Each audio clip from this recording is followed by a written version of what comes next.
Hello students, welcome. आजचा आपला topic आहे नॉट ओनली बट ऑल्सो. आता नॉट ओनली बट ऑल्सो आणि ऍज वेल ऍज दोन्ही एकाच प्रकारचे कंजंक्शन त्याला म्हणूया. कंजंक्शन म्हणजे काय? वाक्य जोडणारे, म्हणजे दोन अनकॉमन भाग जोडणारे, जॉईन करणारे हे कंजंक्शन्स आहेत. नॉट ओनली किंवा ऍज वेल ऍज. म्हणजे जर वाक्यामध्ये नॉट ओनली आणि बट ऑल्सो वापरतो तेव्हा आपण वाक्यातलं अँड, ऑर यासारखे शब्द काढून टाकतो किंवा ऍज वेल ऍज जरी असेल तरी काढून टाकतो.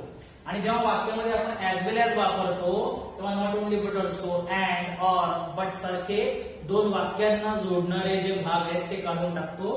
कारण नॉट ओनली बट ऑल्सो किंवा ऍज वेल ऍज हे दोन वाक्यांना किंवा दोन अनकॉमन पार्टला, कॉमन पार्टला नाही हा, दोन वाक्यामध्ये जो अनकॉमन जर पार्ट असेल तर त्या अनकॉमन पार्टला जोडण्याचं काम नॉट ओनली बट ऑल्सो किंवा ऍज वेल ऍज करतात. एवढं लक्षात ठेवा.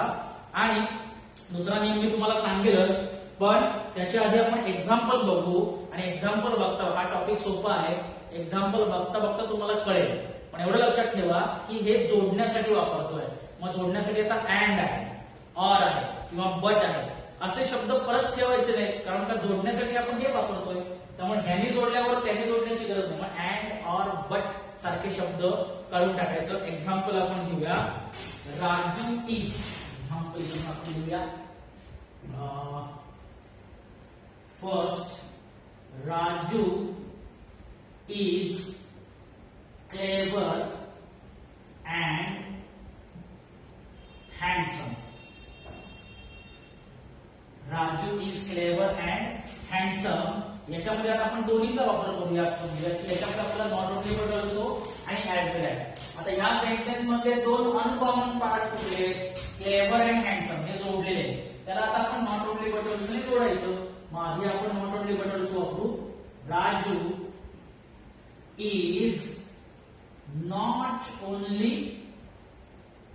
Clever but also handsome. Not only clever but also handsome. बघा, and आपण वाक्यातनं काढून टाकलं आणि and काढून टाकल्यानंतर आपण क्लेवर आणि हँडसम हे जे अनकॉमन पार्ट आहे त्याला आपण नॉट ओनली बट ऑल्सो ने जॉईन केलं. अंडरलाईन करा. ओके. आणि दुसरं काय वापरायचं आपल्याला? As well as वापरायचंय.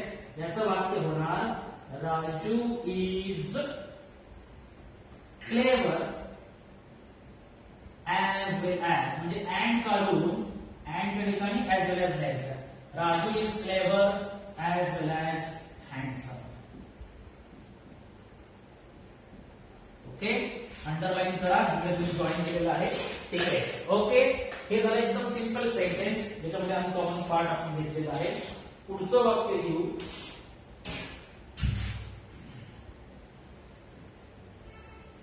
Kerala and Tamil Nadu. Kerala and Tamil Nadu produces rubber. Kerala and Tamil Nadu produces rubber. वाक्याकडे नीट बघा. आता इथं सुरुवातीला अनकॉमन पार्ट आहे. जसे इथे अनकॉमन पार्ट होते ना, हा कर्ता आहे आणि हे क्रियापद आहे, तसं इथं हा कर्ता जो आहे हा कर्ताच दोन आहे, म्हणजे दोन अनकॉमन पार्ट आहे आणि क्रियापद आहे प्रोड्युसेस. मग जेव्हा वाक्यातला कर्ता हाच अनकॉमन असतो किंवा दोन असतात, हे दोन वेगळे वेगळे, जसं हा वेगळा होता हा वेगळा होता, इथं कर्ताच वेगळा आहे. मग आपल्याला इथं सुरुवातीला नॉट ओनली बट ऑल्सो वापरावं लागेल. मग आपण एन कॅपिटल करायचं. Not only Kerala, not only Kerala but also, दोन अनकॉमन भाग आहेत त्यामुळे but also Tamil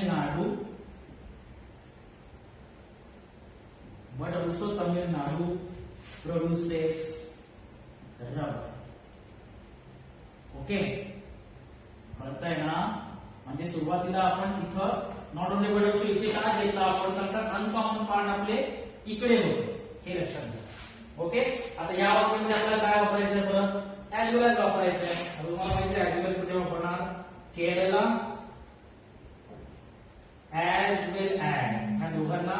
as well age जोडायचं, दोन वेगळे पार्ट आहेत. Kerala as well as Tamil Nadu produces rubber.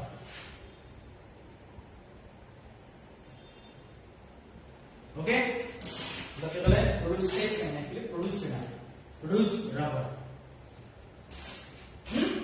Okay, so इथे वेगळे पार्ट आहेत, केरला आणि तामिळनाडू ऍज अ सब्जेक्ट हे वेगळे पार्ट आले, त्यामुळे इकडे सुरुवातीला आपण नॉट ओनली बट ऑल्सो वापरलं आणि ऍज वेल एज इथे सुरुवातीला वापरलं. इकडे वाक्याच्या शेवटी ऍज अ ऑब्जेक्ट म्हणून इकडे वेगळे पार्ट आले होते.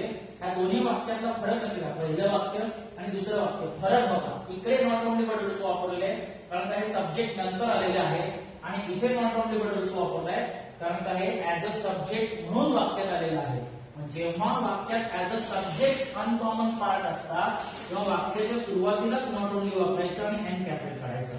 आणि जर वाक्याच्या सुरुवातीला नसेल, नंतरच्या पार्ट मध्ये दोन अनकॉमन पार्ट असतील, तर इथे आपल्याला नॉट ओनली बट ऑल्सो किंवा ऍज वेल एज वापरायचं आहे. ओके, अशी वेगवेगळे एक्झाम्पल आता आपण बघूया. नॉट ओनली बट ऑल्सो ने आपण किती पार्ट जोडू शकतो, म्हणजे बरीच त्याच्यामध्ये व्हरायटी पण आहे की कधी ते ऍज अ सब्जेक्ट म्हणून असतात, कधी ते ऍज अ ऑब्जेक्ट म्हणून असतात. आता पहिलं एक्झाम्पल आपण ऍज अ ऑब्जेक्ट म्हणून बघितलं आणि दुसरं एक्झाम्पल आपण ऍज अ सब्जेक्ट म्हणून बघितलं. पुढचं एक्झाम्पल घेऊ आपण, example 3. His honesty and courage. His honesty and courage were the qualities to be admired. Where the qualities to be admired. आता याच्यामध्ये पण बघा, हिज ऑनेस्टी अँड करेज, इथे सुद्धा वाक्याच्या सुरुवातीलाच दोन अनकॉमन पार्ट आलेले आहेत, ऑनेस्टी अँड करेज. पण यातला कॉमन पार्ट आहे हिज, त्यामुळे हिज आहे तसंच राहणार. जेव्हा आपण आता याचं नॉट ओनली बट ऑल्सो मध्ये रूपांतर करू तेव्हा his honesty and his courage असं असेल तर हिज कॉमन होईल. पण आता हिज सुरुवातीला आहे, तो एकदाच आलाय, म्हणजे तो अनकॉमन मध्ये आपल्याला काउंट करावा लागेल. मग ते सेम आपण करायचं की not only his honesty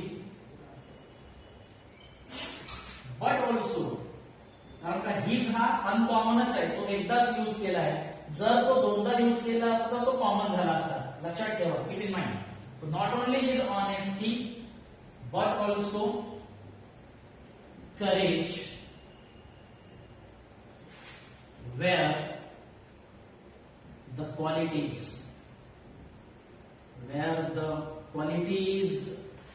to be admired.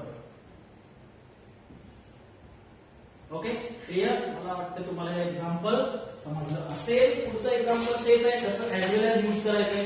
आता ऍज वेल एज यूज करण्यामध्ये काय करणार, ऍज वेल एज यूज करताना हिज ऑनेस्टी असं ऍज इट इज द्यायचं, अँड करून टाकायचं आणि अँडच्या ऐवजी नाही तर ऑर असेल तर ऑरच्या ऐवजी, बट असेल तर बटच्या ऐवजी.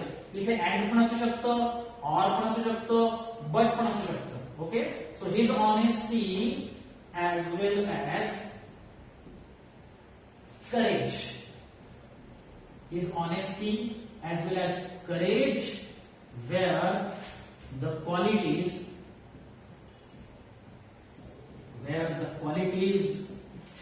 to be admired. Okay, हे as well as आणि not only but also example. पुढचं एक्झाम्पल आपण घेऊ. पुढचं एक्झाम्पल वेगळं एक्झाम्पल आहे थोडंसं. Dhira was rewarded by the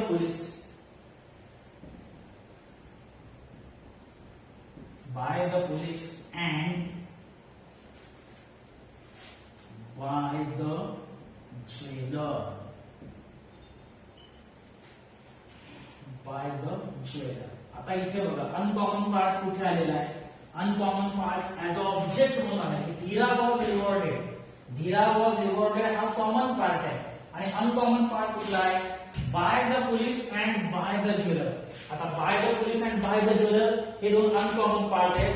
त्यांना आता आपल्याला नॉट ओनली बट ऑल्सो जोडायचं आहे. तर आधी आपण कॉमन पार्ट लिहून घेऊ. Dhira was rewarded. Dhira was rewarded इथपर्यंत लिहिलं. आता by the police by the jeweller हे दोन अनकॉमन पार्ट आहेत. मग त्याच्या आधी नॉट ओनली घ्या. Not only Dhira was rewarded not only by the police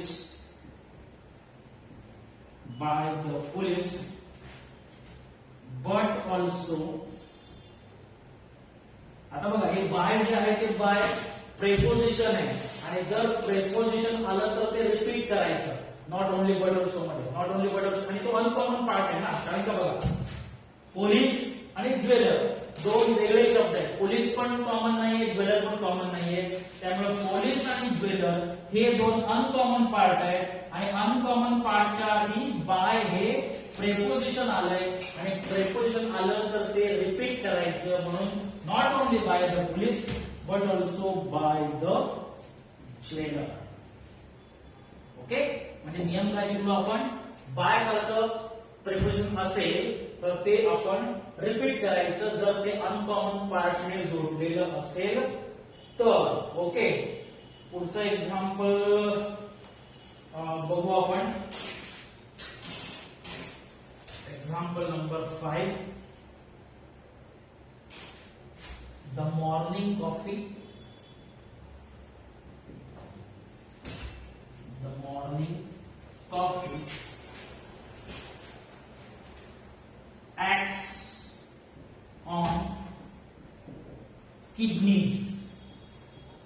The morning coffee acts on kidneys and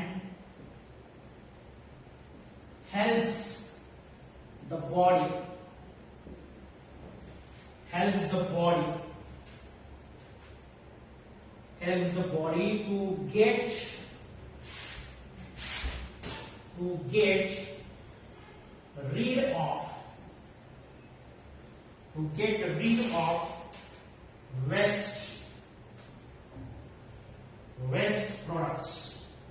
to get rid of waste products.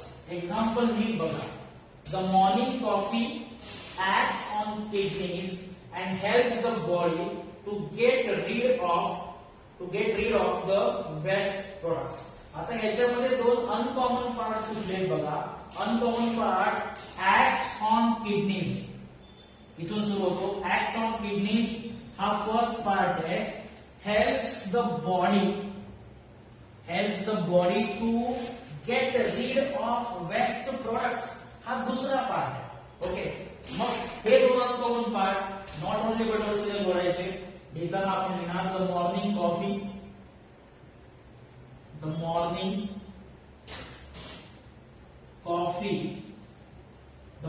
coffee not only कारण का acts आणि helps दोन वेगळे पार्ट आहेत ते जोडायचे.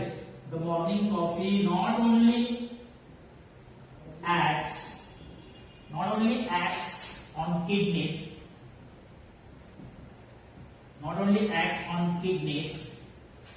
but also and काढून टाकायचं. and च्या जागी काय लिहायचं आहे but also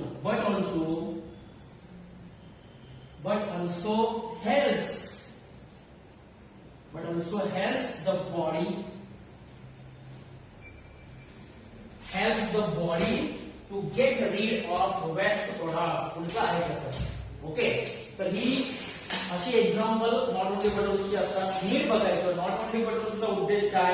not only but ऑल्सोचा उद्देश हा अनकॉमन पार्ट जोडणे आहे. बरोबर आहे. किती एक्झाम्पल आतापर्यंत आपण बघितली. आपण एक्झाम्पल बघितलेली आहे 5. ओके 5 एक्झाम्पल वेगवेगळ्या प्रकारची होती. आय थिंक तुम्ही सगळी लिहिलेली असतीलच समजून घेतलेली असतीलच.